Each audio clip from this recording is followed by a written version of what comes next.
Good afternoon, everybody. This is Steve Wilson from the Illinois State Water Survey. And today our webinar is entitled What Environmental Health Professionals Need to Know About Wells. The private well class is the program we run through here with RCAP, the Rural Community Assistance Partnership, which all of that's funded through US EPA and a technical assistance and training grant.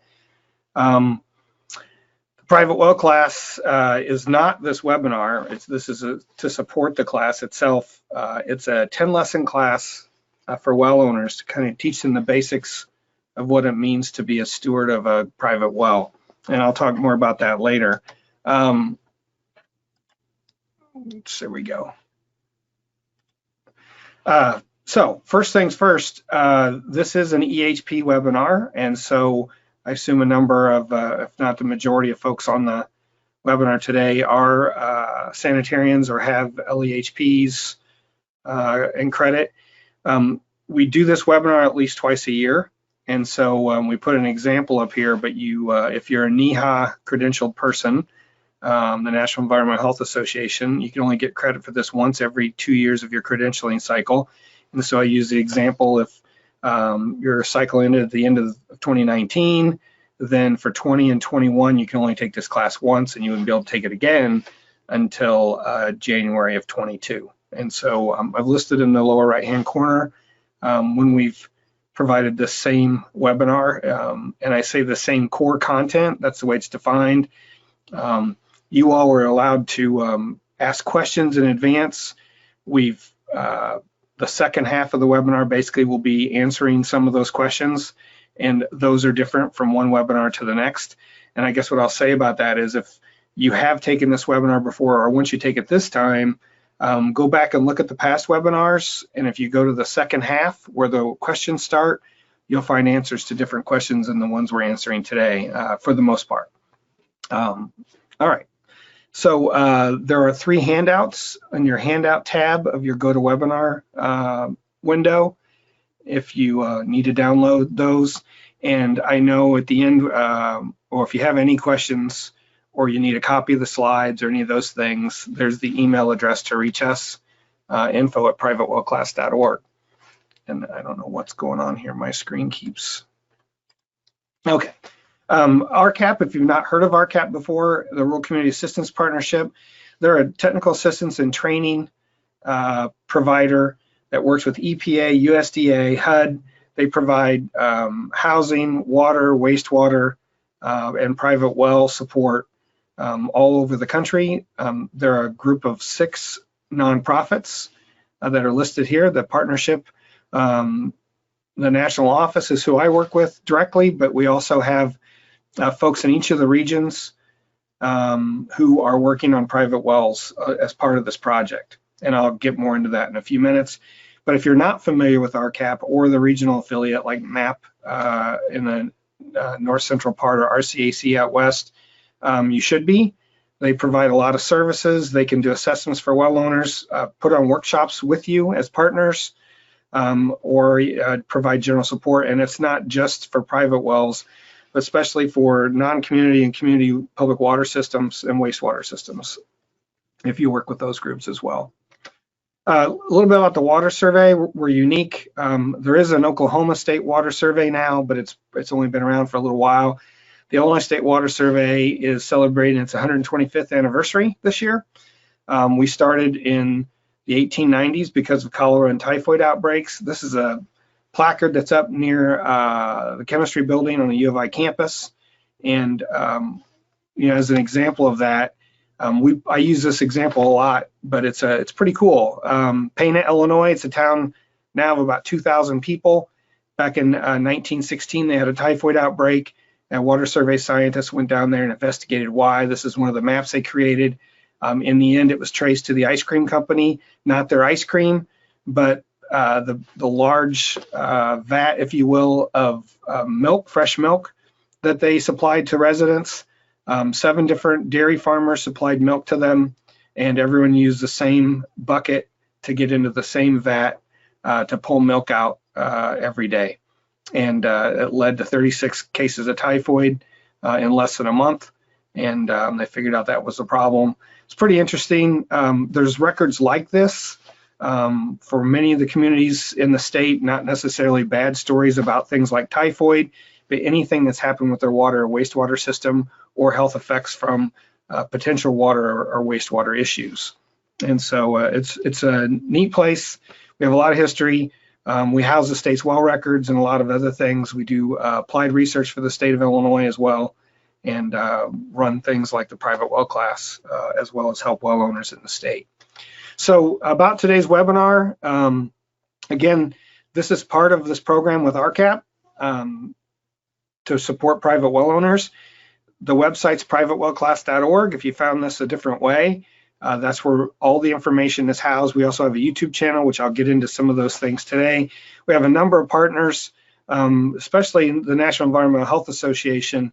They actually have a version of our 10-lesson class on their website for their e-learning platform that a sanitarian can take each one. Currently, it's worth 1 credit for each of the 10 lessons. I think that's going to change eventually because that's probably a little generous. But they've been a great partner. They provide CEUs for all these webinars, and also get the word out about the work we're doing and things that you as a sanitarian or environmental health professional can do to help the well owners you serve. So I'm Steve Wilson. As I mentioned, I'm a groundwater hydrologist. I'm not a public health person. And with me today is Jennifer Wilson, who does a lot of our communications for this program and our water operator program. And she's fielding questions you have. So one thing I've neglected to mention is that in the question or chat box that you have in your GoToWebinar window, if you have a question during the webinar today, you can ask it there. She's keeping a list. We're sharing a Google Doc in the background. I'll pull that up at the end. And so if when I get through the questions, then we'll go to those additional ones. So if something I say today or bring up or you need more information about, ask it, and we'll pull it up at the end and try to go through it. And I'll warn you now, as I said, my experience is with groundwater hydrology, and so if I can't answer it, I'll want to get your information, and I will find an answer and lean on the folks that I rely on, like from our lab and my my direct boss is a geochemist, and so between our team, there's not much we probably don't know, but certainly there's a lot I don't know. So, okay. So today's topics, the challenges and issues we face, the things about well owners that you need to understand, and then a little bit about groundwater. And I'm going to talk about the gap between groundwater and health professionals, because in some cases, health professionals, like at a county or local health district level, are regulating the drillers or the groundwater professionals because of well construction code or requirements for testing, and that causes friction and causes sometimes not the teamwork that's needed. And I want to focus on that at the end because it's really where everyone needs to go to really answer these questions. As a groundwater hydrologist, I can explain groundwater and wells to you, but I work with health professionals because they understand the health side of things, and vice versa. We've seen too many times where one camp or the other doesn't really understand the other side, and it's really making you weaker as a source of information, not to team up with those folks. So yeah, there are a lot of issues related to drinking water, but it really comes down to public health protection, source water protection, and just general water quality. We all want to make sure that the water the people we serve are drinking is safe. The water we take, we swim in, and all those things that we're protecting those sources and making sure that we're not doing things that contaminate our aquifers and our groundwater. What ends up happening most of the time is that it's things that are in the news that drive the train, right? So when Flint happened, all of a sudden we have huge lead concerns. People didn't realize if they have lead pipes, these could be issues. We get questions from well owners who think that a community water supply is affecting their well in some way. Even sometimes this bottom one here, whenever there's a boil order in the newspaper for a community water supply, well owners will call us and say, is that going to affect my well?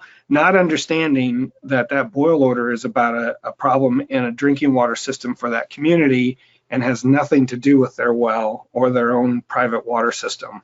And so these things, basically, they're important to us because they become a teaching moment. When somebody runs out of water and they have to haul it, or whenever there's flooding and wells overtopped and all of a sudden there's a lot of coliform problems, or some kind of contamination issue, like right now it's PFAS. That's the flavor of the day, which is going to be a lot more today, I realize. But it's those things that'll give us an opportunity as professionals to actually reach more well owners than we could if everything was, there wasn't any news, if you will. I'm missing a slide, or I skipped one. Let me see here. Oh, well, okay, sorry. So as far as challenges, nationwide, the challenge is that, there's a Safe Drinking Water Act that requires every community water supply to meet certain standards. The arsenic standard is 10 parts per billion. The nitrate standard is 10 milligrams per liter. There can be no E. coli, all those things. Everyone knows what the rules are, and they have a licensed water operator to make sure that happens, and who's sampling regularly and enforcing all those things. We don't have that with private wells. Matter of fact, in most of the country, there are no rules once a well is constructed and it's been put into use for testing or anything else. And even there's differences between states in, the definition of a private well, whether they need to be permitted or whether logs need to be submitted. I mentioned New Jersey and Pennsylvania here because they're kind of on opposite ends of the spectrum. In New Jersey, they passed a law almost 20 years ago now that requires at least a property transfer with a private well, that the state comes in and collects a sample. I'm not sure what the cost is today. It was $600. The buyer and the seller of the property have to agree on who's going to pay that, or maybe they split it. That's really up to them. And the state gives them the sample result, and it only goes to the buyer and the seller. No one else can get access to that information. But they sample for a complete suite of contaminants and minerals and inorganics and things that are naturally in groundwater, so that there's a complete record of what the water quality is from that well. And what that's meant for New Jersey is they get about 13,000 samples every year from private wells in their state. So their state agency understands the water quality in their state, where there's arsenic, where there's radium, if there is, any other constituent. They understand what's going on. They can compare that to well information, well types, and all those sorts of things. So on the opposite end, we have Pennsylvania that doesn't have well construction code. And I mentioned for many years, they don't license their drillers. And someone pointed out to me a few months ago that that's not true, that they do license drillers. So I'll explain that in the next slide. But to me, they don't license their drillers. To me, a licensed driller is someone who's passed a test, who has a certain competency, who has to get CEUs, and has to maintain that license to show that they understand how to construct a well properly and make sure that it's safe for the person who's going to be drinking that water. And then lastly, we have issues in some states about even being able to enforce the rules they have. I went to work in a different state on an arsenic issue. In the end, I had to basically not work there because even though there's supposed to be all these well logs, several of the drillers in that particular area didn't turn them in, and the state didn't have the wherewithal to enforce it. And so they just stopped doing it at some point. So what it leads to at the bottom bullet here, a very unorganized local approach to and for support of well owners in most parts of the country. And in some areas, like I'll use Massachusetts as an example, it's even much different because, Illinois has 102 counties, for instance, and we have county health departments here. Massachusetts has local health districts. There are over 300, I think 350 is a pretty good number, local health districts in Massachusetts, and they have complete autonomy to make their own rules. So you have some health districts where they may actually be able to condemn a well. They've written their own set of ordinances that allow them to do that. And in others, there are no rules whatsoever, like in a lot of other parts of the country. So it leads to a very unorganized and local approach. Even in Massachusetts, moving across the road could mean you're in a different health district with different rules for testing or whatever for a private well. So going back to Pennsylvania, They do license drillers from the standpoint of you have to pay $60 to get a drilling license. But this is from their own website, Department of Conservation and Natural Resources. It does not imply that a driller has knowledge of proper drilling or well construction practice. So there is no testing. You just have to pay a fee. I could be a licensed driller in Pennsylvania if I want to send in the money. Maybe not because I don't live there. I'm not sure what you do need to do. But the second highlighted box, there's the one that's important for everyone, not just in Pennsylvania. Ultimately, protection and maintenance of private wells is the responsibility of the homeowner. Our advice to people, if they're going to buy a property with a private well, no matter where it is it's buyer beware. Don't assume if someone says, yeah, we tested it, it's safe, that it is, because that may mean different things to different people. If the standard in that state is that you test for coliform and nitrate, somebody may have tested for coliform and nitrate and nothing else, not realize that there's high arsenic in that aquifer. And so it's really not safe, but it passed what the rules said it needed to pass. So that's the one thing you should always remind well owners is it is buyer beware. They should always take care of this themselves. It's their responsibility as a well owner. Here's a slide I thought I was missing. What it comes down to for what we've learned, and I've been doing this for over 30 years, not that that makes me special, is that most water quality issues related to private wells come down to poor well construction or a well owner who just doesn't understand what it means to be a well owner, and they don't have the knowledge and education to protect their well set right correctly, understand that it's not constructed properly, and why they need to test, even though there's a lot of there's just a common belief that if it's groundwater and it's a private well, it's safe. I grew up on one 14-foot hand dug well. My grandpa hand dug in 1933. Not only not safe, but it was in a ravine in a cattle pasture. When it rained hard, we had muddy water. Totally unsafe. But my dad always swore that it was better than city water because it didn't have chemicals in it. That's just a belief. It's a country attitude. That's where I grew up, and it's wrong. And so it's our job to educate folks and help them understand that you do have to test and you do have to be sure if you're going to protect your family. So the problem and the issue really is that well owners meet every demographic. They're rich, they're poor, they're educated, uneducated, urban, rural, you name it. They come from every social, economic, and education class. And I can give you examples of all those. And so who do you target? It makes it a lot more difficult because really you're trying to target everyone. And it could be someone that's been on a well their entire life, or maybe that's someone who came from the city and just bought a house out in the country, and they have no idea that they even have a private well. I've had a number of community water operators tell me stories about someone calling them complaining about not having water, and it turned out they weren't on the city's water supply, but they had a private well and didn't really realize it. Growing up on a well, I don't know how that could ever be, but it really happens. So, if you're familiar with Cook County, that's basically Chicago proper. There are 11 collar counties that surround Cook County that are mostly urban. But Cook County itself, which is completely urban, still has nearly 3,000 private wells in use.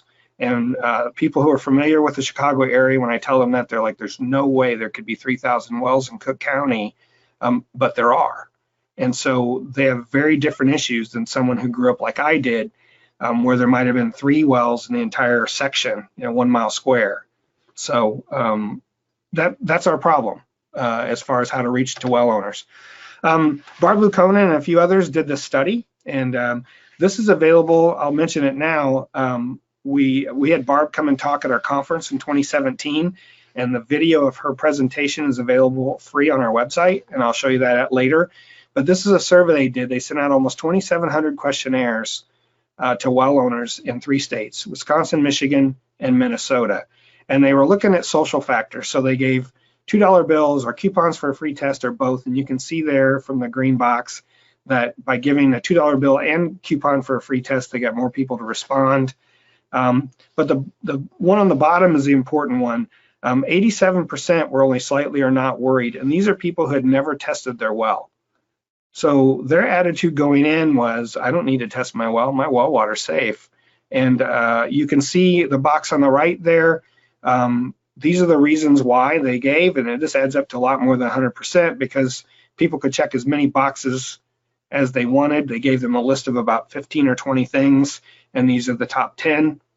The one on the bottom, I don't want to know.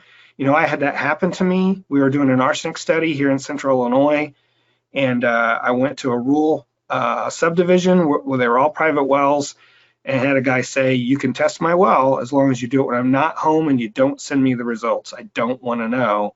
And it turned out he was trying to sell his house. And in Illinois, there's a form you have to fill out when you're selling your home, and it's legally binding. And one of the questions is, do you know anything adverse about your well or septic? And he wanted to honestly be able to say no. So he didn't want to know the results. So it's a big deal because of property values alone.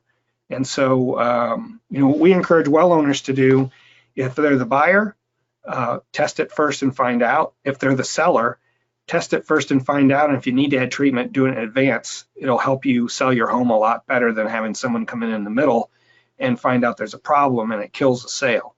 So, yeah. You know, the first one here, there's really 4 types of issues that affect private wells. And the first one is just knowledge barriers. They didn't know what to test for. They didn't really understand they should. Those are really on us. If we're the professionals trying to serve them, we need to get a message out and say, hey, here's what you should test for. Here's how you can get it done. And this is why you should do it. The other one is just not understanding the risk. Well, we've been drinking for years. My grandpa grew up on this well. Well, my grandpa grew up on the well I grew up on, but it wasn't safe. And it's not just because he happened to not get sick isn't a reason, especially if you're drinking it your whole life. And again, I don't want to know is a frustrating but real world issue. So as far as reaching well owners, again, these are all reasons. They just believe it's safe because it's groundwater. You know, why don't people go to the dentist when they should? Because it's human nature. You don't want to find out something's wrong and have to deal with it. That they perceive there's going to be a cost, and sometimes there really is. If you have an arsenic problem and you need to add treatment or not drink it, or you have to start drinking bottled water, all those things have a cost. And then again, I've been drinking this forever. Well, I grew up on a well that my body was used to. When I went to college, after 3 months, I came home. I couldn't drink our well water anymore. It made me sick. And that's because I had all the bacteria from our well in my stomach. I was used to it.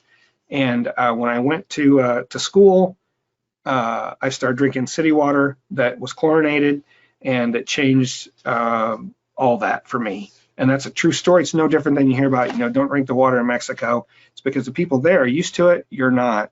And there's things in it that can make you sick. So it's a real thing. And that's why people, that history is an important factor for most people. They know what they see. And so it's a real problem. And then the others here, don't trust the government and independence, and don't want somebody from the county or the state or the district out in my property, even things like that. So, so a little bit about aquifers and wells. Oh, I should mention, going back to this, and I know I'll mention it later, but we have a 4-hour class that we teach that's just on how to do outreach to well owners. And we get into a lot more of this in detail and things that we consider a best approach on how to actually get people to listen. And so, you know, there's not time to do that here, obviously. So I'm going to talk a little bit about aquifers and wells, just kind of a basic background. There's really, to me, 3 types. You either have a large diameter well, a dug or bored well, and you usually put those in where there's no, quote, real aquifer. Or in some cases, like where I grew up, my grandpa put it in 1933. We now know that there's a sand and gravel aquifer if we'd have went down to about 80 feet, but he didn't know that then. And so we have a large diameter well that's hand dug with, it's brick lined. And, but you still see bored wells put in parts of this country where there is no real aquifer, and they're using the shallow water table for water to seep in. And the reason you have a large diameter well is so that it can store water. And the other 2 types are really based on the geology: a sand and gravel well that's drilled or driven, or a drilled well in the bedrock. You know, in some cases you may have choices as a well owner. Knowing the geology is not something that most do. You can ask your state geological survey. And if you're a professional working in a local health district, I would talk to your local geological survey or state geological survey and find out about the geology in your county if you're not aware, because it'll really help you understand things about the types of wells that are drilled and why and all that. But folks need to understand the differences. Yeah. So bored well, I mentioned, they're large diameter. You can see underneath this drill rig, there's a hole under those two guys. It's 3 foot diameter. That's the bucket drilling out the hole. That's probably 3.5 foot. And then they'll put a 3 foot tile, just like the tile that goes under a road, concrete tile that's used for to run water across under a road. You put them in vertically. They're 4 foot sections. And where those sections meet, they don't cement it. There's a female and a male thread to those, not thread, but end. And so water can seep in those cracks. And what that means is everywhere there's a crack in the tile, water can seep in. And for the old design, and in some states where there may not be code or the code's not up to a good standard, that means water can come in 3 or 4 feet below land surface, and that's a real risk. And so they're not the best type of well, but sometimes you don't have a choice, and you need to have that 3.5 or 3 foot diameter casing so that the water can seep in slowly, and then when you use it, it gives it time to replenish, and you have enough for the supply you need. These are all large diameter wells. The one on the top is an old hand dug well. It's a well we sampled. It's here in Illinois. Those posts are wore down because it's a cattle pasture, and the cattle have been scratching on those posts. So you can imagine how safe that is. They've got it covered by 2x10s and pieces of tin with concrete blocks and rocks. You can imagine snakes, rats, a lot of things could fall in that well and get in there trying to get out of the weather or in the winter. So not a very safe source of supply. The other two are bored wells, and there's two really construction styles. One has the concrete tile coming all the way up to the surface, which is the one on the right, and the one on the left at the bottom looks like the one on the right after 10 or 15 feet, but they put a cap with a hole in it down below grade. And then there's a 6-inch pipe that comes up to the top the rest of the way, and it looks like a drilled well. And that's really just so they can add clay material or concrete for the upper 10 feet to give it some protection from the surface for surface infiltration so that it doesn't seep directly into the well. Because this well on the right, if those are 4 foot sections of concrete tile, and that's about a foot above land surface, then at 3 feet there's a break in that tile. And so unless they've grouted that or put cement around those first couple sections, water can seep in at 3 feet, and it doesn't take much for something from the surface to go 3 feet down and into the ground. Here's those two constructions. The one on the right is one on the left is concrete tile all the way to the surface, and you can see in this example is a best practice. They put 6 inches of concrete down to at least 10 feet, and then the one on the right is where it's just a 6-inch pipe coming up to the surface. I guess in this example they say it's a 4-inch casing, but whatever size pipe they're using, and then the cap is down below 10 feet, and that's so you can add some kind of fill to keep from having more infiltration in the well at a shallower depth. But both of these use the diameter of the well to create storage, because water seeps in slowly in a lot of cases. Our well was only 14 feet deep. If I left a hose in our horse tank and forgot about it in the summer, we might be without water for 2 or 3 days. And so you don't see many wells like that today, but they are still out there. Sand and gravel wells. If you're in a sand and gravel aquifer, water's coming in your well through a well screen, and this is a picture of a well screen. It's basically there's small slots in that woven steel wire, stainless steel wire, that make up the screen, and the slot size you use is determined by the size of the sand grains. Finer sand means you use a much more tighter woven screen so that it keeps the sand out but lets the water in. And so if you're in coarser gravel, those openings may be a little wider. The thing about a sand and gravel well, well, here's just a well log from Illinois. In this particular case, this is, the water's coming from sand and gravel. If you look at number 12 there, it's coming from sand and gravel at a depth of 41 to 45 feet. And I show this example because the sand starts at 4 feet and it's 41 feet thick, but water's only coming in the screen, which this has 5-inch galvanized pipe from 0 to 41, and then a 4-foot screen from 41 to 45. And that's what it says up here in the log. So the first 41 feet is a solid pipe. Water can't get in the well there. And matter of fact, some of that, or a lot of that, should be grouted with a clay material that doesn't allow water to seep along the annulus. And so in a sand and gravel well, typically water's only coming in at the screen that's at the bottom of the well. Okay? And the reason I point that out is I'll use the example of a 200-foot well. If I have a 200-foot sand and gravel well with a 4-foot screen on the bottom, water's only coming in from 196 feet below land surface to 200 feet below land surface. The rest of it's solid pipe. That's pretty good protection from the surface. But a bedrock well, on the other hand, bedrock doesn't have a lot of water flow in the rock. It's all from cracks and fissures in the rock. And when you drill a bedrock well, most of the time, you put casing 10 to 20 feet into the rock and you stop. The rest of the hole is open, and the rock itself acts like the casing so that you can take advantage of those fractures. So in this picture, at the very bottom, right where it says submersible pump, there are 2 fractures, those thin blue lines that run into the well where the well hole is. That's because the rock is the casing. It's just an open hole drilled through bedrock. If we had a casing through that, then those fractures wouldn't be able to supply water to the well. Like the one above it that's angling up to the upper right, there's casing below that blue line, the third one that's going past the well. So water's not coming in the well from that fracture. So it's almost like pipe flow. Wherever you hit fractures, you have water. If you hit a lot of fractures and all the fractures are interconnected, you probably have a really good water supply. If you have very few fractures and they're not connected, you probably have a very poor water supply. Just because the only place water exists in most bedrock is in the fractures itself.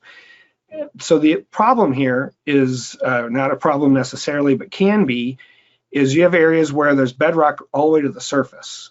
So when the well was installed, if there wasn't a minimum casing requirement, we see wells in certain parts of the country where it may be a 300-foot well, but it only has 25 feet of casing. The rest of it's open hole. That means water can get in the well from 25 feet on down, and that's not very protected from the surface. So you need to understand for a bedrock well how much casing there is. That's the critical thing to determine how protected from the surface it is. And the other issue with bedrock wells is that it's fracture flow. And so water can come from a lot farther away if there's only 1 or 2 fractures contributing to the well, because as soon as you start pumping, you lower the water level in the well, the pressure in the aquifer is higher all around it. It's pushing water towards the well, and so it can travel larger distances because of that. And so sometimes those fractures come to the surface, and you can have direct influence from surface. So every time it rains, that water is going directly into a bedrock aquifer. That's karst, for instance, where there's sinkholes. You have a lot of water quality issues in those areas because a lot of surface water is getting into the aquifer there. And so it's just something you need to understand. Here's a bedrock well for Illinois. It's from a camp. The interesting thing here, so it's 260 feet deep if you look on the bottom right, and they hit shale, so they stopped because shale's not really an aquifer. It's the limestone bedrock that is. If you go up to number 15 there, it says they used 179 feet of PVC and then 20 feet of black steel from 179 to 199. And that's because when you seat that in the rock, you don't want to use PVC. It'll crack or break or can. You need to use steel and seat it so that it's a good solid seal, and steel's not gonna, it's not gonna break whenever you put pressure on it. But from 199 to 260, there is no casing. So water can seep in anywhere from that distance between those two. So that's, that's the thing to know about bedrock wells, and especially in your area to understand. I worked in a little bit in one part of New York where there's a lot of wells where bedrock was at the surface, and some of the older wells only had 25 or even less feet of casing. And so a number of those were contaminated because of surface contamination, being able to get into the aquifer. So what do you do? The one thing about well construction code, at least at the state level, is that wells are grandfathered in. There are estimated 17 million or so private wells in use in the country, and many of those were put in prior to well construction code in a given state. It varies. Illinois started in 1968. New York didn't start till 2000, requiring well logs to be submitted. So if you're working with someone, again, I mentioned earlier, poor well construction is one of the biggest reasons why wells aren't safe to drink, or why drinking water from a private well is contaminated.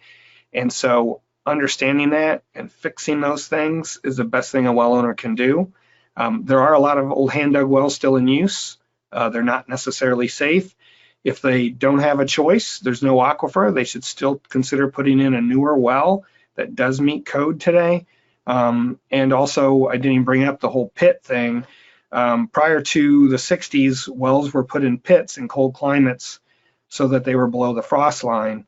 Nowadays, with the advent of the pitless adapter, wells come up to the surface and stick up anywhere from a few inches to a few feet, but we still see wells in pits, and those are a risk because even though they're supposed to be sealed, they can fill up with water, and then the well head is likely to have water seep into it, and they can be a source of contamination.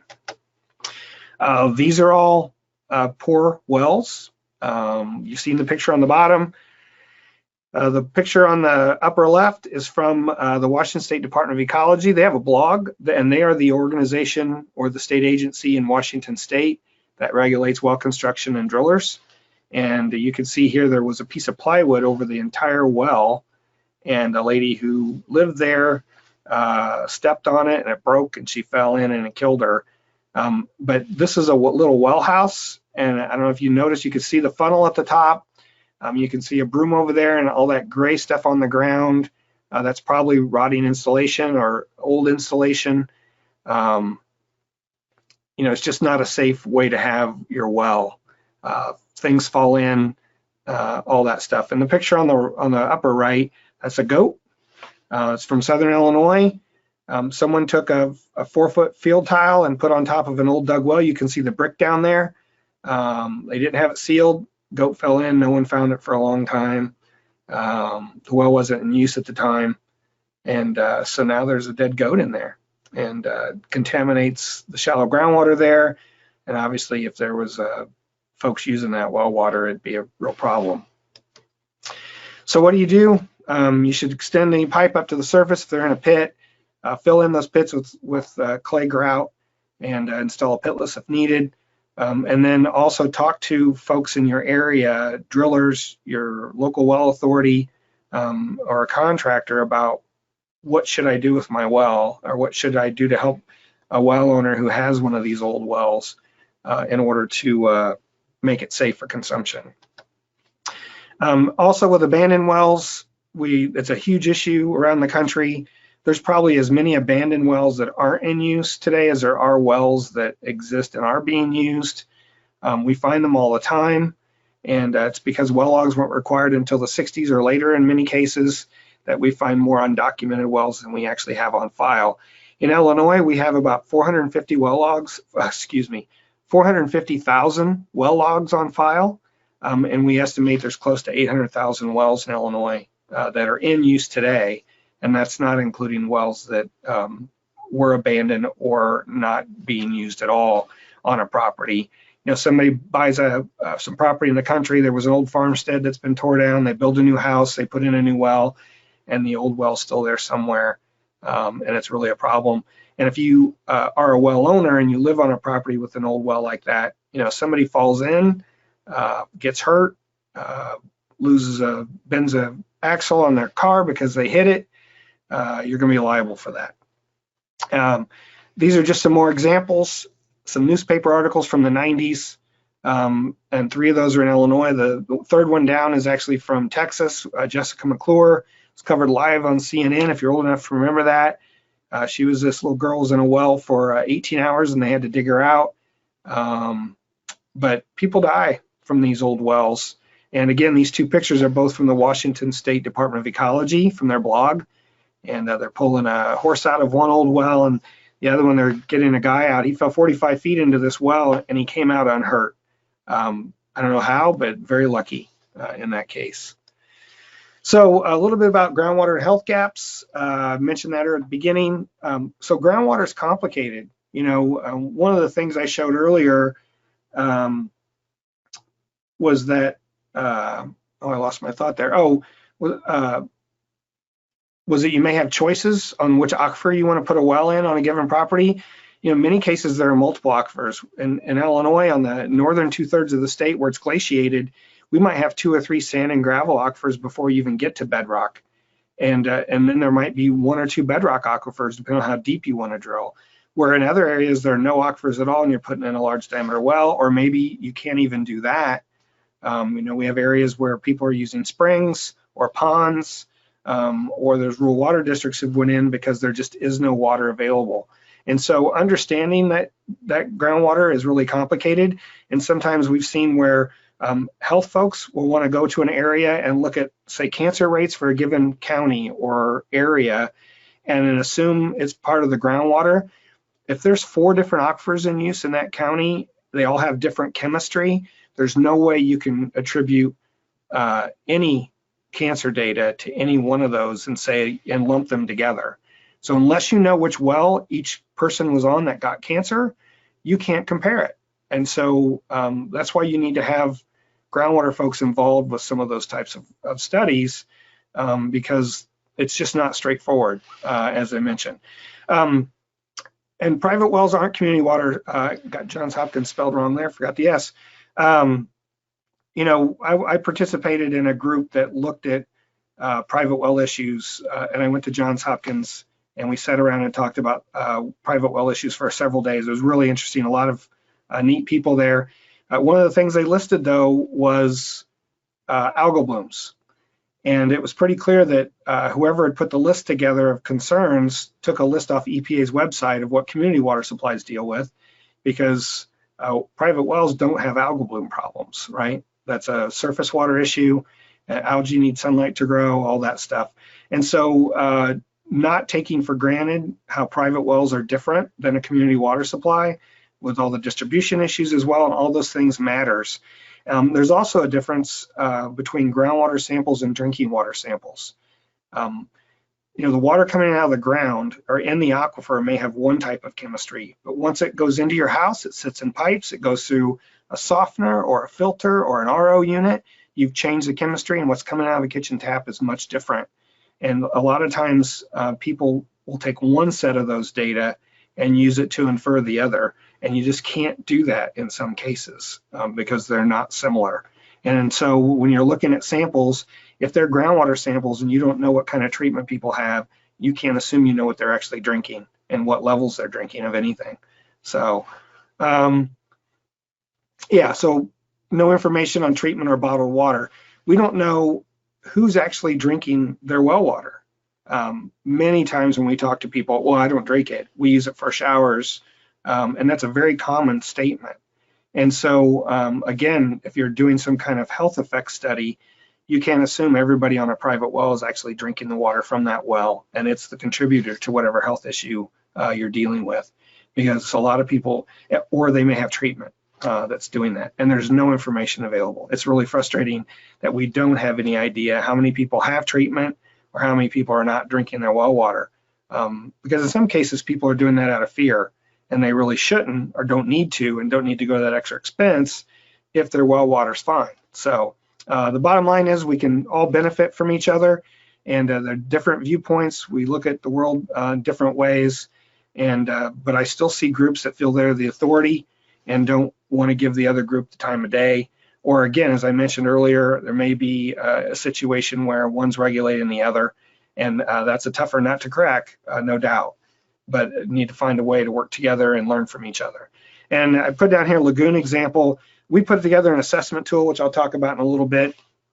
It's meant to, a professional can go out and work with a well owner one-on-one, go through every possible issue that might be going on with their well or their drinking water, and give them advice then on, you know, what they should change, what they need to be concerned about, if they have any issues, all that sort of stuff. And we brought together 13 people who are all private well experts from different fields: drillers, health professionals, state regulators, hydrologists, geologists, and it came up during the development of this tool that we should have lagoons listed as a type of septic system. And I said, I had no idea. I had never heard of that. Well, it turns out even in Illinois, it's legal to have a lagoon for your septic for a private home. And there's a number of states, Oklahoma, Nebraska. And so I learned something that I had no idea would be the case. And it's just, again, we can all learn from each other. And I show this, I've spent a lot of my career working the Mahomet Aquifer. It's the yellower colored stuff or tan colored stuff at the bottom there. It's a large aquifer that covers 11 counties in Illinois, in central Illinois. But there's 3 sets of glaciation that came through this area. And so depending on where you're at, you may have more sand, shallower, and other formations that you can use. But the Mahomet is by far the largest and thickest and most extensive. And so it's a great water supply. In parts of the state, there's a lot of irrigation that uses the Mahomet because you can pump, you know, from a 16-inch well, you can pump 2,000 gallons a minute if you really want to. Whereas in some areas, you may only have, like where that little bedrock finger sticks up and there's no Mahomet aquifer, you may be in one of these very small and not very extensive sand and gravel units in the shallower part of the ground, and you may not be able to pump as much water. So, but understanding those differences and that each of those probably have different chemistry is what's the issue here, depending on, and the red line I put in actually touches 1, 2, 3, 4, 5 different aquifers before you even get to bedrock, which is the white at the bottom. So the best thing to do, develop a relationship with your scientific surveys, your resource agencies, and extension. You know, most states have a USGS office. They used to all have, now some of them are combined. There's a state geological survey. In Illinois, there's a water survey, but also they go by different names. You know, in Wisconsin, it's DNR. In Michigan, it was DEQ, and I think they've changed their name. DHHS is in West Virginia, so it just depends.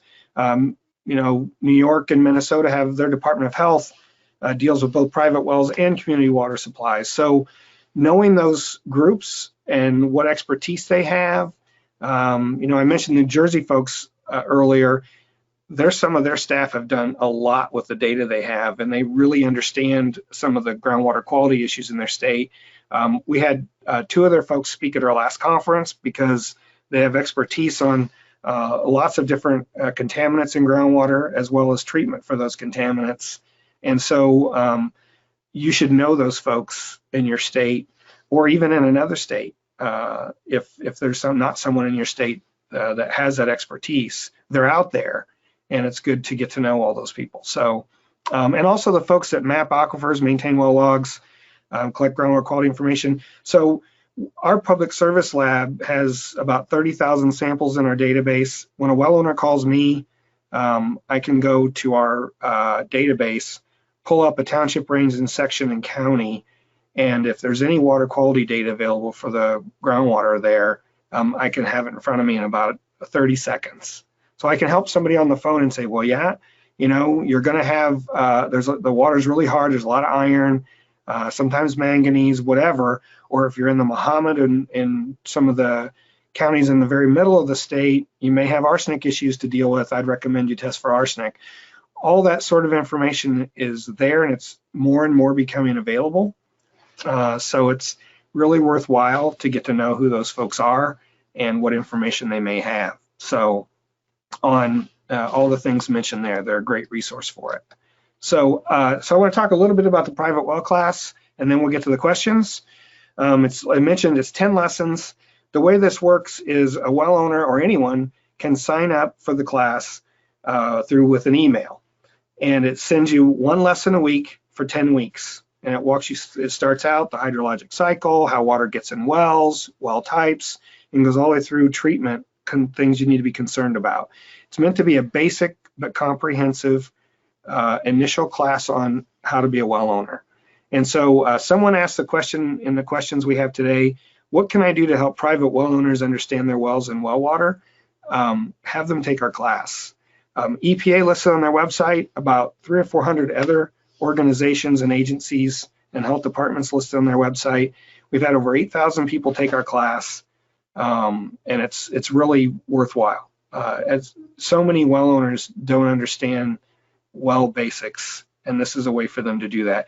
It is self-paced, so well owners on their own, and the reason we developed it's more comprehensive than some people probably would like, but when I get questions from well owners, it's because they have a problem, and I'm assuming that happens most of the time for you as well.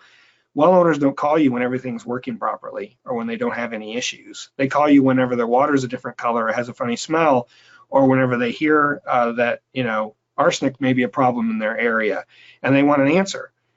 They need to understand the basics of their well so they can ask better questions and understand what's really a risk and what really isn't. And so that's really what this class provides. This is the front page. If you go to privatewellclass.org, click on the button for Take Our Free Class. This webinar, along with every other webinar we've ever done, is being recorded.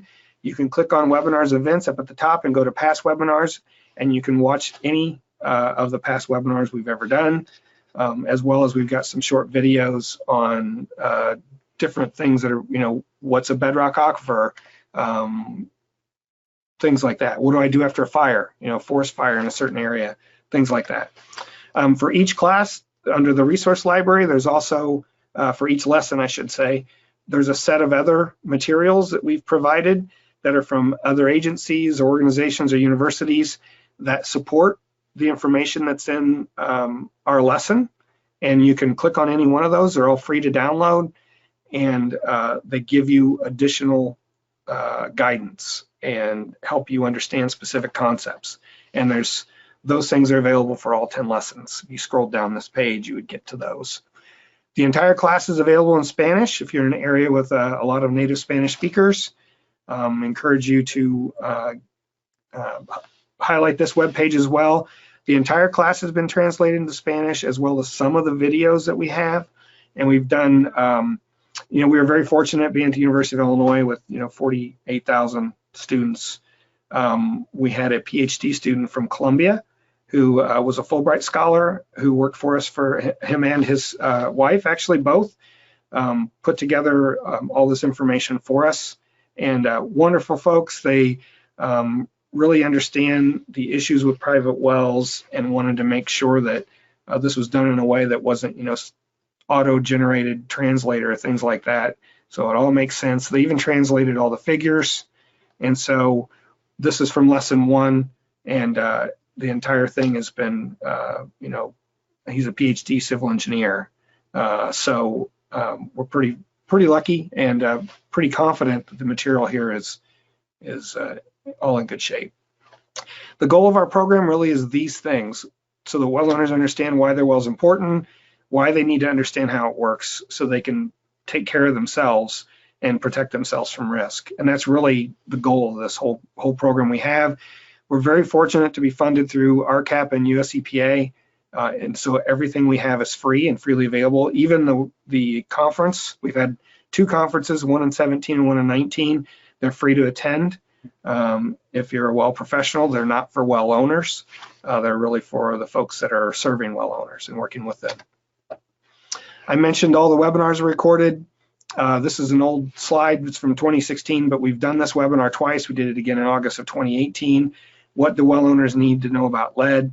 The second time, we had someone from University of West Virginia, from Virginia Tech, who came and is a lead expert with private wells, and she led most of the webinar. From that, we also created a lead page. It's just privatewellclass.org/lead, where we linked information from CDC, EPA, and all the pertinent sources, if you will, to get more information about what you need to know as a well owner, or what the folks you're serving need to know as well owners about lead, and where they might be at risk. We have a series of short videos I mentioned. I know someone asked a question about a shared well today, and I answered that later on, but we do have a short video. The thing I'll say about this is, in many states, well, in every state but Washington, there are no regulations for sharing a well. And Washington State regulates down to two homes on one well. They're the only place that does that. Everything else uses the EPA definition of 15 homes to be a community water supply. But if you're on a shared well and it's not in your deed and there's no contractual agreement among the homeowners who are all sharing it, if you're not the person that has the well physically on your property, the person who does has all the rights, really. And if they sell their home to somebody else, the next person may not be such a good neighbor, and all of a sudden you're without water. They may decide they don't want to share it anymore. The other reason to have an agreement is when your pump fails and it's going to cost $3,000 to fix it and pull the pump and do all those things, you'll find out how good of neighbors you really have if there's no agreement in place on how you're going to pay for that. And so it's a lot bigger issue than we realized when we started this program 6 years ago. But shared wells can really be a problem. Yeah, so why does my well keep losing pressure? This video and one called How Does My Pressure Tank Work are the most popular videos we have. The other one I just mentioned has had over 300,000 views since 2016. And we attribute that to not a lot of information available about pressure tanks and a lot of people on private wells having poor water pressure. And so it's just a basic, how to check your pressure tank, different types of pressure tanks, what you need to know. It's 4 to 6 minutes long, that sort of those issues. And we have podcasts for those of you who are into podcasts. We've only done the first 3 lessons, 1, 2, and 3 listed there. The other 3 that we have are from interviews we've done on RFD Illinois, which is the Farm Bureau's radio program, which reaches rural residents throughout the state of Illinois. But if you're into podcasts, they're certainly worth listening to, and they've had a ton of downloads. So in addition to those materials, we have more things available for EHPs and other professionals. We host workshops around the country with RCAP. They actually have staff in each of the regions that go around and do workshops, both for well owners and for professionals. I can get you their contact information if you email us. And we also, I mentioned this assessment tool. It's meant to assess the vulnerability and risk a well owner might have. And it says soon we'll have a guide and tablet version. We do have a tablet version available. The guide isn't out yet, but it explains all those materials. We also put out a newsletter once a month. It's not for well owners. It's for all the people that serve them. So it has information on new tools that have been developed, things that are coming up. There's no fluff in it, if you will. It's all material that would help you with your program to help well owners. And so it's under the resource library. There's a partners page, and you can put that there. And if you scroll down this page, you can see all the past newsletters. Take a look. You can judge for yourself whether it's worthwhile. It really is. Our newsletter list has grown from maybe 150 when we started it 3 years ago. Now it's well over 600 because it's useful information. And you can see there's the archive with all the past newsletters. This also is dated. It only goes to October, but we have all the way through February. The March one just came out a couple days ago, I think, or actually yesterday, Monday. We have some promotional tools. This trifold brochure, I'll mention again in a second, or maybe it's next. But it really just, it's useful, and we give it out to people for free. This is one of our videos, or one of our newsletters. This is from September of 17. We were part of a group with some of the health departments and groundwater guardian groups in Western Illinois. They found this abandoned well in Macomb, and they made it a demonstration project, if you will, so that sanitarians in the nearby counties could come and get CEUs. And we have filled this abandoned well in. It was 4 blocks from downtown. We made a 4-minute video or a 5-minute video about how to properly abandon a well like this. And we put it here, but it's also on our website.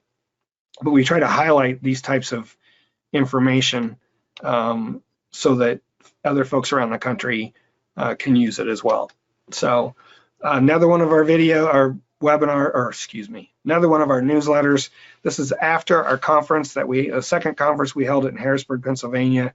And I mentioned Pennsylvania has no well construction code, and Todd Giddings is a hydrologist in Pennsylvania, talking about a local ordinance they developed to help protect their watershed. And so, like I said, there's a lot of good information available. We do a 4-hour workshop. I mentioned that earlier. We just did it in January. We probably will try to do it again this fall. That'll be in our newsletter if you're interested in taking that. And again, that's all free. So the site assessment, it's really a vulnerability assessment. For those of you that work with community water supplies and know what a sanitary survey, it's kind of like a sanitary survey for a private well. So it's a site assessment, assessment of the well, the geology, and then it gives you a chance to make recommendations to the well owner. And also it's an opportunity to tell them about best practices, like why you should sample every year for coliform and nitrate and things like that. Or if they're in a vulnerable geology, explain to them why, karst is a risk. We see, over 80% of wells in karst areas have E. coli problems, things like that, where it might be warranted. And so again, it's like a sanitary survey for a private well. It's a chance to educate well owners and promote best practices. And it also increases communication, and that's important because I wish I would have started keeping track when we started all this, how many times I've heard from a well owner, well, I don't want to go to my local health department or my county health department because they'll tell me I can't use my well. And in 99.5% of the country, that's not true. They cannot tell you you can't use your well. They have no legal authority to do that. I mentioned Massachusetts earlier. There are a few local health districts there where they, and that's recent, they pass ordinances that give them the authority to actually condemn a well. But it's, you can find that out just by calling. In most cases, though, a county health department is really there to try to help you protect your public health or your health. And so that's what we tell well owners. You should call your local health department. They're trying to help you and want to make sure you're safe. And so that's the message it helps you provide. These site assessments, RCAP staff have been doing these for the last 2 or 3 years all over the country. They've already done over 2,000 of those. We also put on a workshop, that same 4-hour workshop where you learn to use this assessment tool. They've led over 30 of those workshops around the country with over 600 people in attendance. It started out as an in-person program. RCAP folks aren't doing any more of those now. We're doing them online. And so that's the one we just held in January. But it's an opportunity to learn more about that. And yeah, this is an interesting slide of a filter, 2 months old, and a lot of iron and manganese in our well water in Illinois. So the other thing it does, working with RCAP, is it gives you a chance to develop partnerships with those folks. They do have access to resources. In some cases, they have other funding from the state that they're working in to do more work with private wells. And so they're a good group for you to know and work with. And they can provide, in some cases, resources. Some of our other partners include the National Groundwater Association, the Water Systems Council. They both have workbooks for well owners or a well owner's guidebook that RCAP can get you a copy of to hand out to your well owners and things like that. So, I certainly encourage you to reach out to those folks. So we put on 2 conferences. The first one was here in Champaign, Illinois in 2017, 2.5 days, 26 presentations. We recorded those and they're freely available on our YouTube channel and on our webpage. I mentioned Barb Lukonen. She was our keynote speaker and spoke first. And this slide, I love this slide because they put $2 bills in all the envelopes they sent out with the survey I mentioned. And this is a picture of her ironing those so they'd all be flat and fit in there. And she made a great joke about laundering money for this project. So, but it's a really interesting story about human nature and why people don't test. And it's just one of the 26 videos that are available from that conference on our webpage. And we realized that one of the biggest hurdles for a local health department is travel. Many of you can't travel to another state to go to a 2.5 days of a class or of a workshop. And so we've made those available so you can see them all online. And again, they're all free.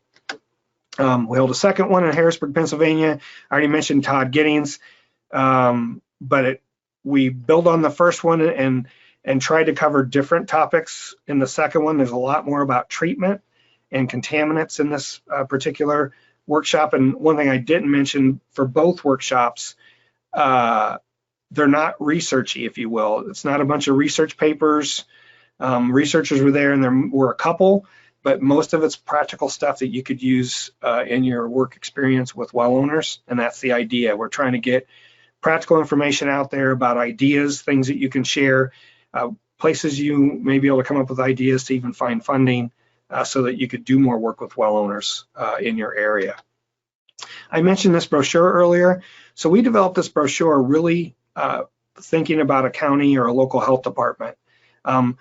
Below private well class and above the RCAP logo, that dark blue place is there so that we can hand these to, say, a county health department, give them 100 of these or 200 of these. They can put their own label there that has their information and then hand this out. It's a trifold. So when you fold this up, the other side basically says why you should get your well tested. These are best practices you need to understand. And the third step really is take our class, and it'll teach you a lot more about your well. So we've, with NEHA's help, they send it out to their 15,000 members as well. We put out requests to provide these. We print them, we box them up, and we mail them to you for free. Now, we just did that, so we won't be doing it again for a while, but we've done it 3 times in the last 1.5 years or so, and we've given out over 77,000 of these. So to over 400 different county health departments, state labs, state agencies, other technical assistance providers who are working with well owners. And so take a look. You can see it on our webpage. You can download the PDF. Obviously, the PDF is going to have edges. It doesn't fold the same way, but we try to make these available so that you can hand these out to well owners, at least have some information to give them related to their well. It's also in Spanish, the entire thing we've translated, and so there's a Spanish version as well. That's what I have today, and we're going to talk about the questions you all asked in advance. I will say that the questions this time were fairly different from what we've had in the past. There's some questions we get every time, and some of those we didn't get this time, which was really surprising, but also interesting. So we're going to go to those. And again, if you have a question, a couple of you have already asked questions, and Jennifer's tracking those, and we'll get to those at the end. But right now I'm gonna go through the questions that were asked in advance. And when you registered for the webinar, it took you to a page where you could ask those questions, and that's the list I'm going on. And if you just signed up in the last day or two, I probably don't have your question in here. I think we printed this list out last Friday, and I went from that. And so that's where we're at.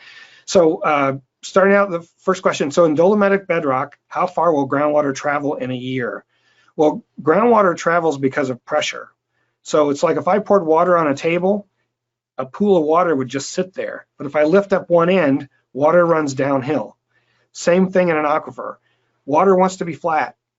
And so whenever you start pumping water out of a well, the water level in the well goes down. It makes all the water surrounding the well at a higher elevation. It starts rushing into the well, trying to be flat again.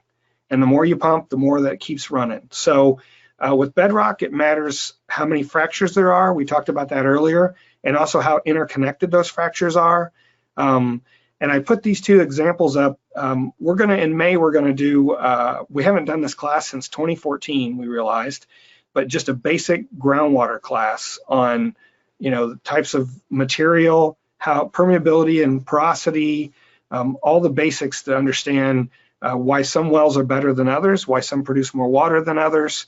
And you can look at permeability here on the left, and you can see on the rock side it says permeable limestone, 0.1 foot a year to 3 feet a day. I would argue that if you run into a big fracture, we have areas in Illinois where there's irrigation out of some of the large fractures in dolomitic limestone where they pump 1,500 gallons a minute, and I guarantee you water's moving a lot more than 3 feet a day.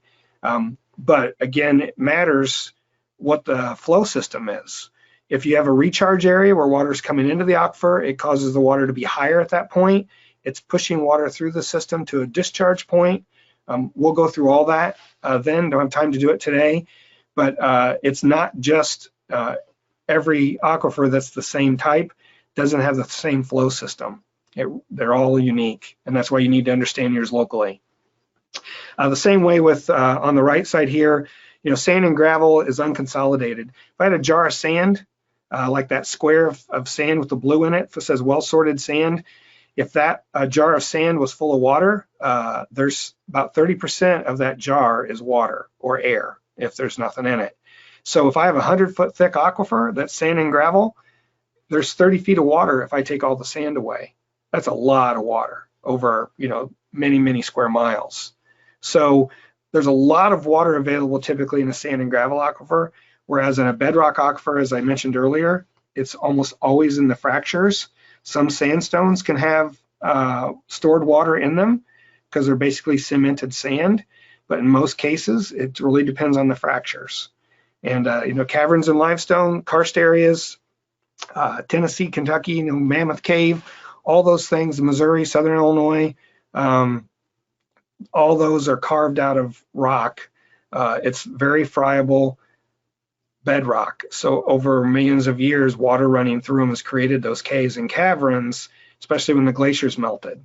And so now, there's no such thing as an underground lake, but there could be a large cavern full of water because it used to have a lot more water flowing through it. So it really depends, and that's the bottom line. What do you test for? So we came up with a list based on what we have a lab here, a public service lab that until 2008, it was free for any well owner in Illinois to get their water tested for inorganics and metals through our lab. And so now there's a fee just because of our state budget, and our last several governors have gone to jail and all those things. But it's still really reasonable and it's still state subsidized. So in Illinois, you can still get your water tested for about $60 through our lab. But this is what we recommend. We recommend that you test every year for coliform and nitrate. And the reason you do that isn't because they're a health risk. They can be, nitrate for babies and pregnant women. And coliform bacteria is not necessarily a health risk of its own. It's E. coli, that's the one that's can make you sick, but they're an indicator. If you have high levels of either of those things, you shouldn't have them in your well. And if you do, it means there's a breach in your well somewhere, or your well's not properly sealed, or it wasn't properly constructed. And so that's why you test for bacteria and nitrate every year, not because it means your well's safe if you don't have them. It means that the well is safe from surface influences if you don't have them. And in general, that's what you assume. And it's an easy, cheap way to test to make sure the integrity of your well's still there. To really understand your water chemistry, you need to test for all these other things. And if you have specific risks, like today PFAS or PFAS chemicals are a concern. I don't know a lot about them, enough to be dangerous, I guess, but if you're near an airport or an area where there's been a lot of PFAS use, and you need to find that out, then maybe you test for those things as well. But this is what we recommend, and it's really giving you a good idea of the general chemistry of your water. And that's assuming no other anthropogenic issues, like you're not in a vulnerable aquifer near someplace that may have contamination like TCE contamination or some other issue.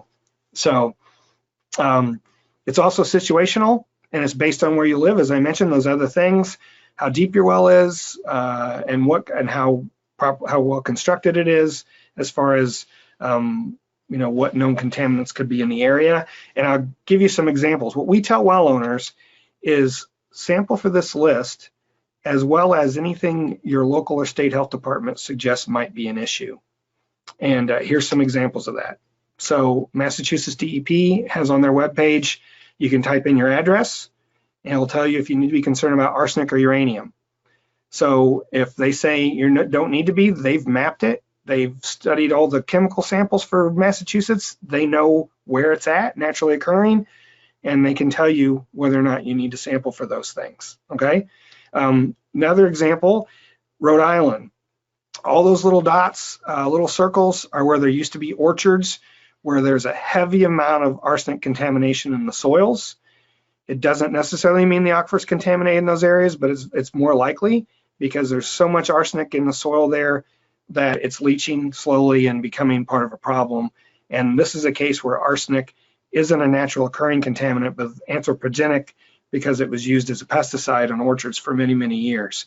The splotch in the middle, and the reason I show this slide is because that's high beryllium, which until I saw this picture on their website, which has been 5 or 6 years ago now, I didn't even know beryllium was a regulated contaminant, but it is. It has health effects. It has an MCL under the Safe Drinking Water Act. Communities have to make sure they're below that level for community water supply. And if you live in that area in Rhode Island, you should test your private well for beryllium to see if it's high. And so, you know, I would never suggest nationwide that people test for beryllium. It's the only time I know it does show up, isolated cases, and most communities know where that is because they've tested for it. But it's not something that you typically see as someone who works with private well owners. And so that's why you need to ask. And you can't just go on a specific list because it depends on where you live. We're seeing more tools like this one. Wisconsin DNR has this tool available online where you can search by county or township. I searched for arsenic by county, so it shows all the private well samples that they've done and they have records for, and it basically tells you what levels they've detected. So one county, they've got samples and there was none detected. In most counties, there's at least up to 5 micrograms per liter ppb, which, you know, the health standard is 10. But you can see near Green Bay, there's 3 counties where it's red. That means the average sample is over 21 micrograms per liter. If I were going to move up to that area or I lived in that area and I had a private well, I'd want to test for arsenic, where I may not be so worried about it in other places. And you can follow up with DNR if you have specific concerns in Wisconsin and talk to, they have a private well program. Their staff are excellent. And yeah, anyway, I think we're going to see more tools like this developed and make this data more available. And sometimes there are privacy issues, but you can even see something similar to this on New Jersey's website with all the data they've collected, and they just don't make it available at the scale of the well to protect, again, that person's interest, if you will. But at least you know if it might be in the area that way. So, can you go over testing for free chlorine in private wells? In Texas, a restaurant on a private well must have monthly samples for coliform and E. coli, and inspectors test for free chlorine. So this is not a private well. If it's a restaurant that's required to sample, it's a non-community public water supply, and that's why they're required by law to sample. There's a lot of these around the country, and so I want to make sure that's clear. And we run another program that's very similar called wateroperator.org that provides free resources for water and wastewater operators. There are a number of great videos and handbooks from different state agencies that describe how to sample and how to collect those samples. And that's that for compliance sampling through the Safe Drinking Water Act. And so private wells in Texas aren't required to sample once they're drilled. And that's why Texas A&M, their extension, has the Texas Well Owner Network there. And also, I would go to the Texas Department of Environmental Quality, or CEQ, in order to ask what their rules are related to sampling. And maybe I'm off base here. If so, email me and we can discuss that. But if they're required to sample and there's inspectors going to those facilities, I'm guessing it's because they're not a private well, actually, they're a public water supply. All right. Can you use geology for forecasting? So this is an interesting question because sometimes you can, and it depends. So the question was, can we use geology formation maps to determine the well depth for a new well to avoid the potential for high naturally occurring arsenic. Well, when we discovered arsenic in the Mahomet Aquifer in Illinois, it's a sand and gravel aquifer, and there's a couple counties, Tazewell County especially, where it can be really high, but it's all over the map and it's at different depths. We actually did a research study looking at wells that are in different portions of the aquifer, because in places it's as much as 150 foot thick, and we found that it can occur anywhere. And it's because the source sand and gravel has arsenic there bound in the matrix of the material, if you will, or the soil or the rock of the geology. And so in that case, we had drillers calling us, asking us, should I drill? Where should I drill at this location? It really depends. And in that case, we couldn't give them good advice because we found it shallow, we found it deep. It's all throughout the aquifer. That said, it really depends on how close you are to a known geologic sample, if you will, or a well bore that you have the geology for, because aquifers change and can change dramatically. We see people all the time who drill and hit a dry hole. They'll move over 200 feet on the other side of their property and they'll find sand and gravel and hit an aquifer. So geology can change that fast. We found an area, again, in the Mahomet Aquifer where we thought there should be 150 feet of sand. We hit bedrock almost 200 feet higher than it should have been based on all the maps, because there just happened to be a little bedrock island, if you will, that the glacier didn't tear away when it was coming through. And so when everything melted, that bedrock piece was still there. And there's about a 5 square mile area in the middle of this big bedrock valley that's full of sand where there's actually no aquifer. So geology is almost always different than you expect if you don't already haven't already drilled there. Sometimes that can be dramatically different and sometimes only a little. It's still better to use that information, but it's no guarantee. And the other thing I mentioned here is Wisconsin, I believe this is true. They have a geologic unit that's in bedrock that's fairly deep, that's known to have arsenic at very high, like in the thousands of ppb. And so they've legislated that you have to case off that unit. If you want to go below it, you can, but you have to have casing all the way down through it so that water from that unit can't be part of the well, or you stop above it before you get into it. And again, it says, I don't know if it says anything about how thick it might be or where the top and bottom are. Going back to the example I use, the Mahomet sand and gravel aquifer, we assume that the elevation of the surface is around 500 feet, but we know there's areas where it's 450 and areas where it's more like 540 mean sea level. And so it isn't, there's no exact science there. And unless you drill a well, you're not going to know exactly what the geology is. And that's just, the way it is, unfortunately. Nitrate treatment. What kind of treatment can be done when you have excessive nitrates in your water well? So I looked at 2 sources. Again, I'm not a treatment professional. So I went to CDC, and they have this webpage which these will be available. These slides will be available. And actually, I went to this page about treatment, and then I went to a derivative page from that where it listed contaminants, and then I clicked on nitrate. So you can find it there. And the other one is New Hampshire has this Be Well Informed tool, and this is from their department. It's DES, Department of Environmental, can't remember what the S stands for. But anyway, so this is a state agency. So to me, that's vetted, if you will. It's someone you can trust, and they went to a lot of trouble to make sure the information they're providing is accurate. And so they have this, if you just Google Be Well Informed tool, New Hampshire, this page will come up, and I'm going to show you both of these pages real quick. This is the nitrate page on CDC's website, and the thing at the bottom says nitrate may be successfully removed using ion exchange, distillation, or reverse osmosis. And then it says contact your local health department for recommended procedures.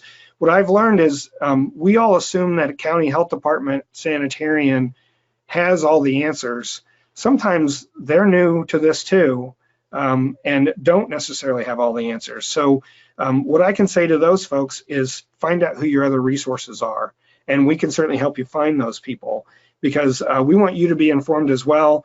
And if somebody with 30 years experience certainly probably has a better idea of what's in an aquifer or in groundwater in that area, all those things, but know where to find those resources is the most important thing. It also says heating or boiling will not remove nitrate, which is something important because most people think you can just boil it and it's going to cure it.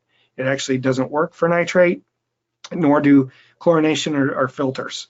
So on the Be Well Informed tool, this is the front page of that tool.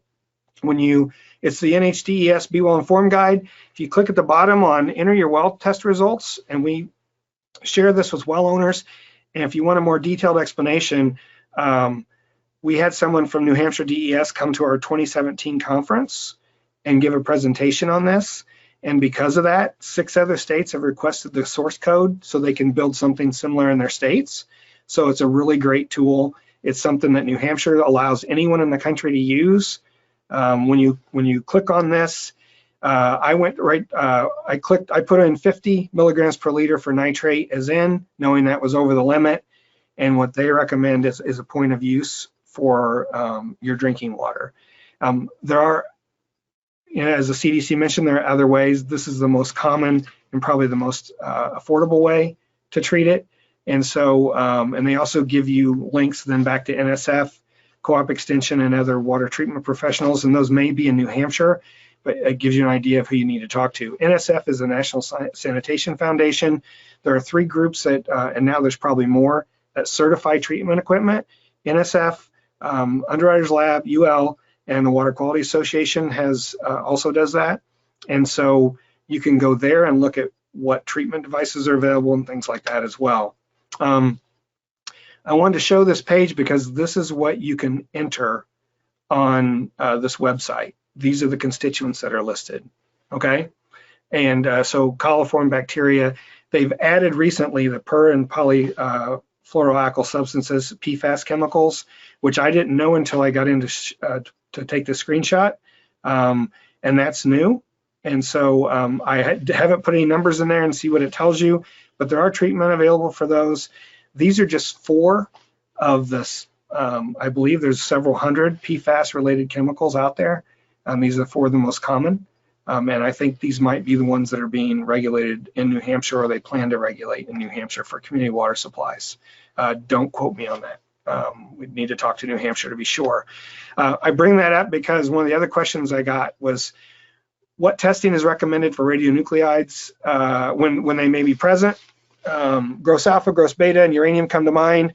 Should there be others? Well, this is what's on the Be Well Informed tool. They don't have gross beta, but they do also have radon.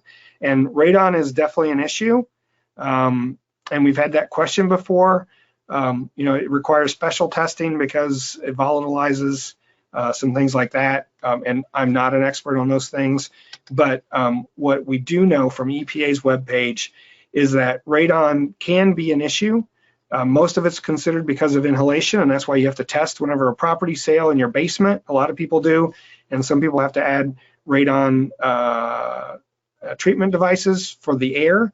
But the EPA estimates that radon in drinking water causes about 168 cancer deaths per year, and that's 89% from basically that radon volatilizing when it gets inside and comes out of your tap, and the rest from stomach cancer. And so you can Google radon in drinking water, and this was the first or second link. And again, it's EPA's webpage. So these are real issues. You should understand them, especially if you're giving advice to well owners. Okay, contamination in graveyards. Never had this question in 5 years. So I did a little work, did some research. There's some things internationally about graveyards, but there's no consensus. Some of the things in other parts of the world suggest that bacteria and viruses may be a threat. But the one study that was pretty comprehensive in the US is called Graveyards-Special Landfills. And I can't remember what journal it was in, but it suggests basically there are no real issues. And that may be because of the lengths we go to when whenever someone passes away. They're in a vault and also in a coffin. So what they did is they exhumed 40 graves that had been in the ground at least 25 years. Don't ask me how they managed to do that, but they did, and they tested the soil right above and right below the coffin. And basically they found no differences. And you can read the study if you have access to those things. But on the conservative side, I would say, especially for older or in areas where maybe the standards for burying someone aren't the same, there certainly could be issues. And I know that one of the international studies talked about bacteria and viruses, and also things like embalming fluid and medications that people may have been on for like chemo. That's a newer thing. So I would think that, what they basically found is one of the other things that came up was in England, they'd done a study of some sites from the 1900s. So people who were buried before 1900, and that because of the way people were buried back then and there were no protections, that should all be gone by now. They figured out 20 to 30 years at the most, and all that decomposition should have taken place, and there should now be no issue if there even was one. The only thing they found in one place was there was a higher instance of salts, and they don't attribute that to the graveyard at all. So, I don't have an answer for sure, but it sounds like it's probably not an issue. That all said, I don't think I'd put a well in a graveyard. I'd have it outside somewhere, some distance away. I know like the Minnesota well code, I use that as an example sometimes and show a drawing that shows different distances, and they have a specified setback for a well from a graveyard. I don't remember what that number is. I forgot to look. But in some cases, it's better be safe than sorry.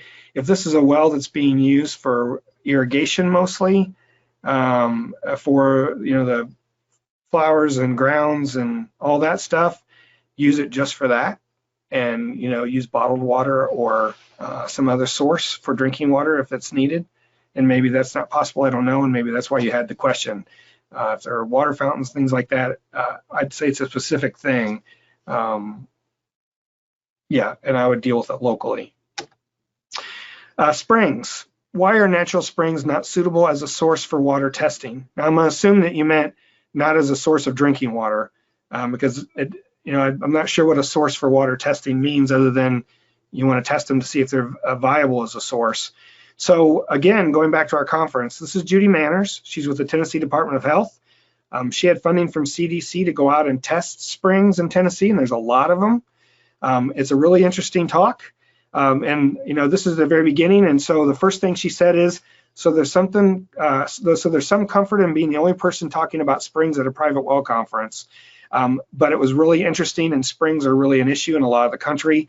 And so I wanted to have her there to give that information, and now it's available to all of you. And so I suggest you go look at that. But the bottom line is, springs are really just like any other surface water, a pond, a lake, a river, and they need to be treated that way. They're likely to have bacteria and pathogens. And, she had some examples that were really scary, and people drink the water, and some of it defies logic. One of them was like a 78 or 80-year-old woman who'd always drank out of the spring her entire life, and it had a lot more than just E. coli in it. It had some other really nasty pathogens, and I don't know why, but they're not safe, and you certainly want to share that with someone who's not used to it. And so I put this table up. It's one of the things from her talk. And so, they're just, you need to treat them like they're a surface water supply. So the best advice we give people if they're going to put a spring, if they're going to use a spring, is that you should have continuous disinfection, whether that's UV or a chlorinator, continuous chlorination, but you need to treat it to kill that stuff, because it's going to have it in it. So where to sample and why? I included this. It's from a previous previous webinar, because I want to make sure everybody understands the difference between groundwater and drinking water.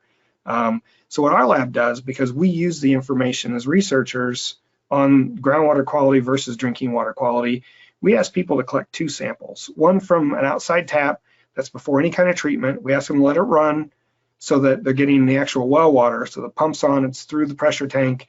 It's actually water that's just coming to the well. And then also one from their kitchen tap that has been through treatment and it's been sitting in their plumbing, or may have been at least gone through their plumbing. So That way we kind of have a groundwater sample and a drinking water sample, and they are very different in some cases. So that's why I want to recommend to you that you have people do both if it gives you more information. And here's an example.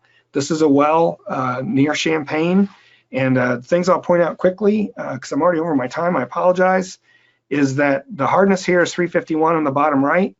The sodium's at 25.9. And then there's pretty high turbidity and color. So this person has a softener and a filter.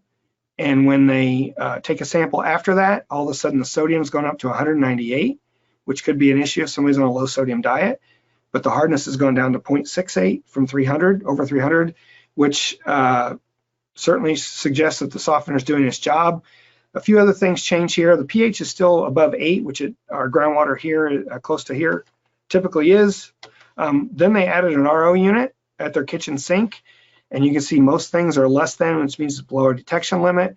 Even the sodium's down to 6 from 198, but the pH also dropped because you've taken out some of the buffering chemistry for the water. And so it's an unintended consequence. It's right at the kitchen tap, so it's probably not causing a problem, but it may make the water more corrosive is the bottom line. And I just wanted to share that. So one of the other questions we had, we share a well with 2 other families. The well's in a yard on 1 acre where they keep a horse that's 48 feet deep. Should I be worried? Well, so 1 horse on an acre is not necessarily a lot of load on the groundwater, but if the horse has access right to the edge of the well, you never know where it's going to do its business.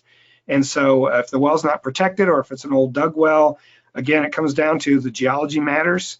Is it sandy? Is it clay? The well type matters. Is a large diameter well that's 60 years old, or is it a drilled well that's properly sealed and been grouted properly? Is it sand and gravel, and the screen's down at from 44 to 48 feet, or is it again a large diameter well where water can seep in at 3 or 4 feet below land surface? And all those things you need to understand in order to make a better assessment of whether that's a risk or not. So, one thing I'll mention here is if you're interested in a well assessment, I don't know where you live, but RCAP works all over the country, and they may be able to do an assessment for you. It's free. They'll come out and work with you and go through that situation. And I already talked about sharing a well and the risk there. I want to point that out again to you, just because when you're on a shared well, how close you are to your neighbors and future neighbors matters, and that's all I'll say there. So that's what I have for my questions. I'm going to pull this down and pull up the questions you all had real quick. Let me pull that over here and enlarge it.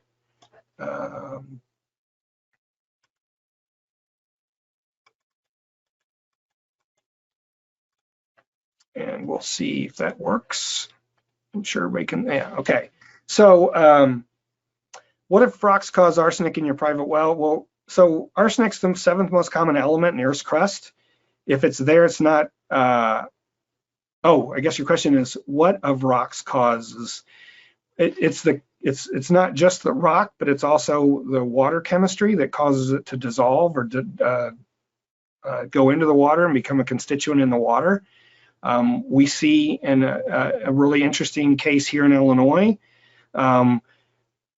it depends on how reducing the water chemistry is.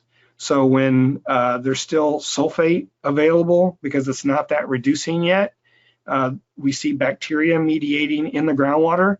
And I'm getting complicated here, I apologize. But when there's still sulfate in our Muhammad aquifer, we see sulfate reducing bacteria and mediating that and using that sulfate, and the arsenic stays bound to the mineralogy. But as soon as the sulfate disappears, we see the arsenic in the water rise, and samples have shown that it's not, those bacteria go away, and another type of bacteria take over called methanogenic bacteria that cause methane, but the water chemistry is more reducing and they survive better in that environment. And so our arsenic is mediated to some degree by whether there's sulfate, and this is just this particular aquifer. It's different causes for different types of aquifers. And I'm not an expert other than what I know about the Muhammad. And so it's just that it's there, and the water chemistry is such that it causes it to go into solution in the groundwater. So that's the best answer I have for you. Do you have classes on conserving water? We do not. And I guess part of that comes from the fact that Illinois is more of a water-rich state. We haven't really had water conservation issues, and I understand that's not the case in lots of the country. But I imagine if you talk to Extension in areas like Arizona, where there are some of those issues, there's more information available, or Nebraska. We just even looking at the amount of rainfall in Illinois, if you went straight west from Champaign, we get 38 inches. By the time you get to western Iowa, it's down to 21. And by the time you get to the other side of the western side of Kansas or Nebraska, in that area, it's down to, the teens. And so it really matters where you're at. And it's just not something that we've have expertise in. And so it's certainly something that we should probably check in to and find someone who is an expert in that to do one of our classes. It's actually a great idea for a webinar. So I'm very interested in the brochures. Are you able to mail any to me, or do I need to print off the PDF? I wouldn't print the PDF because the margins don't line up, so you can't fold it. But we'd be glad to send you some. We did already do our printing, so we can't give you a lot, but we could probably give you 100. And I don't know if you need English and Spanish, but we printed some extras, so we'd have them for the outreach we do in Illinois, like at our state fair. We have a booth there the entire time. We end up giving out 200 or 300 of them or more. And so email us at the email address that's at the bottom of this, or I put up earlier, or go to our webpage. And Katie Buckley is not with us today on our staff, can get some of those out to you. And again, we don't have that many. And we did put out a call through our newsletter and through NEHA's newsletter. And so, but worst case, I would say it would be the end of this year, we'd be able to get those to you. And like I said, I think, yeah, we do have some extra. What time of the year do you find wells contaminated by either bacteria or nitrogen, the two items we test? Summer, or when water is scarce, or winter, there is ample rainfall events? We looked and dug and bored wells at seasonal variation, and we didn't see a lot, and it was only in 3 counties. So it really, if it's there, I think it's there, and we see that more vulnerable by how shallow the aquifer is, and how much of especially on the nitrogen side, how agricultural an area may be. And so I don't know that we have, there's probably other research out there that's been done through some of the ag colleges that may show more of that, but I don't really have a good answer. I don't think it's that seasonal. I'm sure there's some seasonality to it, but if you have it at all, it means, again, that your well may not be properly protected, and that's really the issue, no matter what season it is. So LHD was asked this week, how do I test my well for pesticides? What do I ask for? Where do I ask? What is the cost? Is there an overall test for pesticides I can ask for?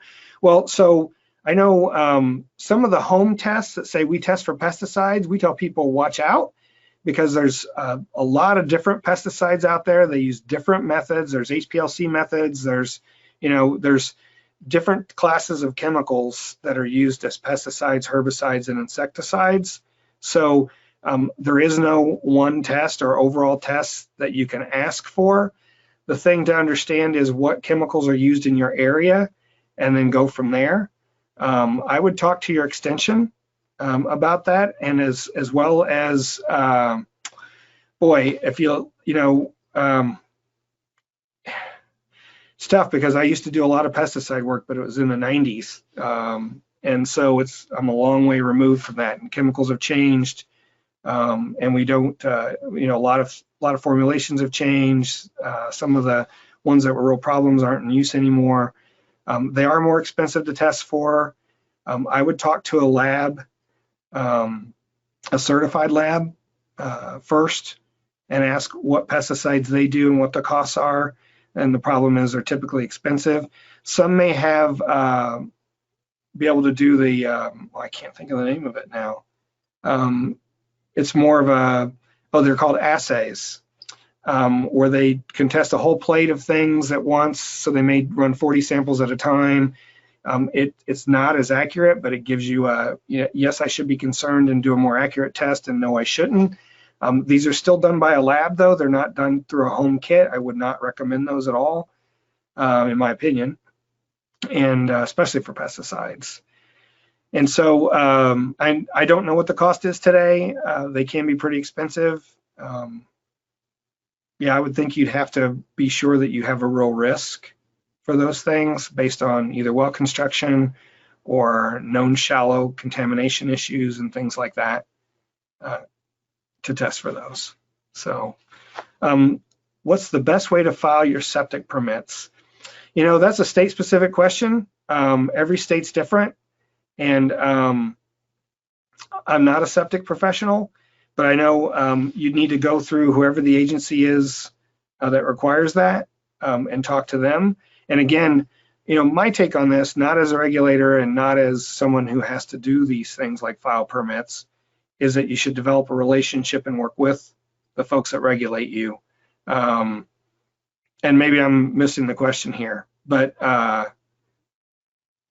it's better, the more you work with them, and especially on the septic side, I know working with some of the county health departments who maintain those permits and license septic professionals, the people they use like to do inspections are the people they've learned that are professional and do things the right way. And then they feel more confident in trusting those individuals to do some of those inspections when they need to. And so being that person is, to me, in your best interest if you're actually a septic professional. And if you're talking about how to file those in some other way, you're going to have to get back to me because I'm not sure what you mean. When I turn on the tap, what causes air to be trapped in my faucet? This started after I replaced my jet pump. So a lot of times you can have dissolved you can have dissolved things in your groundwater because of the pressure of the earth on the system. The best example I can give you is methane. We see, and there's an organic layer where obviously a bunch of a glacier turned over a bunch of trees, and there was a topsoil developed, and it turned all that over and buried it, and it caused this organic layer to form that's got a lot of methane in it. The sand and gravel in that area has that methane. Basically, there's enough pressure that it's in the solution of the water, so it's not as gas bubbles, but it's actually part of the water solution because it's under pressure. As soon as you release that pressure, the air comes out of solution, and in this case, the methane comes out of solution. And so we have an area where, one of my cousins actually had a well where they had a little tap on the top of their wellhead, and they had a flame on it all the time. It was just releasing methane constantly. It's just the way it is. So if you're having air, it's because it's under pressure in the ground, and when you bring it up and release that pressure because you've lowered the water pressure, it comes out of solution. And that can be methane, it can be other things. Typically what you need to do is have a second tank with a vent, or vent your pressure tank so that it can, I guess most of the time it's a second tank. It'd be the first tank in line where you can vent off any gases that come out of solution. And then from there you pump it to your pressure tank and then run it through your house. And either that, or you have, it could be as simple as there could be a small hole in your drop pipe above the water surface. So as your pump is pumping water up, that little hole is sucking air in and causing that air to be part of the water you're pumping up from your well. And I'm not sure how you'd find that out without pulling. Oh, I guess it's a jet pump. So it'd be your line that's going down in your well. So I'd talk to your well professional who replaced your jet pump, because that shouldn't happen if it wasn't before. So I am new to environmental health services and wondering if you have trainings on understanding time of transfer inspections and the best way to track completion and incompletion. I honestly have no idea. Yeah, and as far as time of transfer, I'm assuming you mean it's transfer of a property. And as far as tracking that information, I would think that other areas in your state that have the same rules would be the people to talk to about that. Or find, even in another state, someone who's doing the same sort of work may be able to help you. NEHA may be able to give you advice on that, or find someone who has good advice on that. So I'd go there. So that's all today. I appreciate everyone's time, and for those of you that stuck around for the questions, here's our email address. And again, for the CE attendance forms, contact us and we'll send you the slides. It won't be today, it'll be in a few days. And this webinar is on, will be on our website. It's recorded. And folks who missed it today, when Katie sends out an email saying it's available, it'll go to anyone who registered for the webinar today, not just the folks that attended. And so, yeah. Thanks for your time.